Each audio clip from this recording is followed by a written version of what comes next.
নমস্কার বন্ধুরা, মাই কিচেন কর্নারে আবারও একটা নতুন পর্বে আপনাদের সবাইকে স্বাগত। আমাদের বাঙালি বাড়িতে দুপুরে ভাতের সাথে ডালের একটা পদ থাকতেই হবে, তাই না? আর তার মধ্যে আমরা কিন্তু মুসুরির ডালটাই বেশি বানাই। রোজের মুসুর ডালের স্বাদ বদল আনতে ফোড়নেও কিছু বদল আনতে হবে।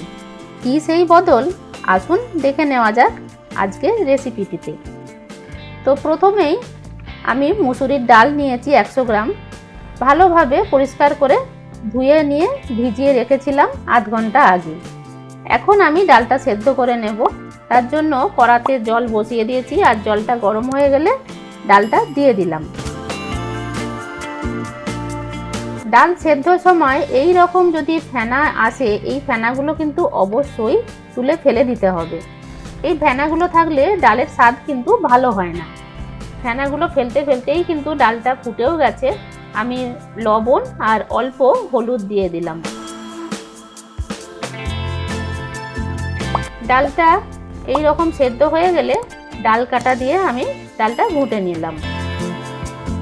ডালটা অন্য বাটিতে ঢেলে রেখে ওই কড়াটাই আবার বসিয়ে দিয়েছি গ্যাসে।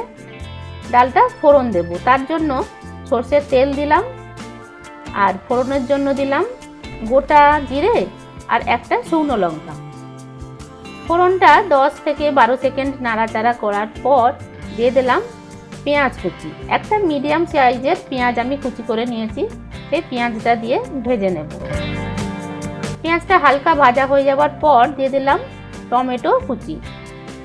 আর টমেটো যখন দিয়েছি তখন লবণ তো দিতেই হবে, তা অল্প লবণ দিয়ে নাড়াচাড়া করে নেব। আর ঢাকা চাপা দিয়ে যদি পেঁয়াজটা কষে নিই, তাতে কিন্তু পেঁয়াজটা ভাজাও হবে আর টমেটোটাও নরম হয়ে আসবে। এখন টমেটোটা বেশ ভালো মতো নরম হয়ে গিয়ে গলে গেছে। দিয়ে দিলাম দুটো কাঁচা লঙ্কা, আর সাথে দিলাম অল্প হলুদ। হলুদটা কিন্তু খুবই অল্পই দিয়েছি, কারণ ডাল সেদ্ধ সময়তেও হলুদ দেয়া ছিল। ভালো করে কষে দিয়ে সেদ্ধ ডালটা আমি ঢেলে দিলাম। এই ডালের মধ্যে আর মশলা দেব না, জিরে গুঁড়ো, ধনে গুঁড়ো, লঙ্কা গুঁড়ো কিছুই দেব না। হালকা পাতলা মুসুরির ডাল বানাবো। আর টমেটো দেওয়ার ফলে একটু টক টক স্বাদ হবে, যেটা গরমকালে খেতে বেশ ভালো লাগে। এই রেসিপিটা হয়তো আপনারা বাড়িতে অনেকেই বানান বা করেই থাকেন। নতুন গৃহিণীদের হয়তো এটা কাজে আসবে, তাই শেয়ার করছি। ডালটা এখন ফুটে গেছে, আর ডাল তো সেদ্ধ করাই ছিল, বেশি সময় লাগবে না ফোড়নের পর। তো এখন গ্যাস থেকে নামাবার আগে ধনেপাতা ছড়িয়ে নামিয়ে নিলেই রেডি হয়ে যাবে গরমকালের উপযোগী মুসুরির ডাল।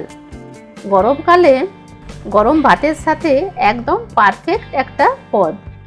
বাড়িতে একবার হলেও এইভাবে বানিয়ে দেখুন, আশা করছি আপনার বাড়ির সদস্যদের খুব ভালো লাগবে। আজকের রেসিপি ভালো লাগলে প্লিজ ভিডিওতে একটা লাইক, শেয়ার করতে ভুলবেন না যেন। কমেন্ট করে জানাবেন কেমন লাগলো। আর এখনো যদি চ্যানেলটাকে সাবস্ক্রাইব না করে থাকেন তো এখনই করে দিন। আজ এ পর্যন্তই, ফিরে আসছি খুব তাড়াতাড়ি। আপনারা ভালো থাকবেন, সুস্থ থাকবেন। ধন্যবাদ।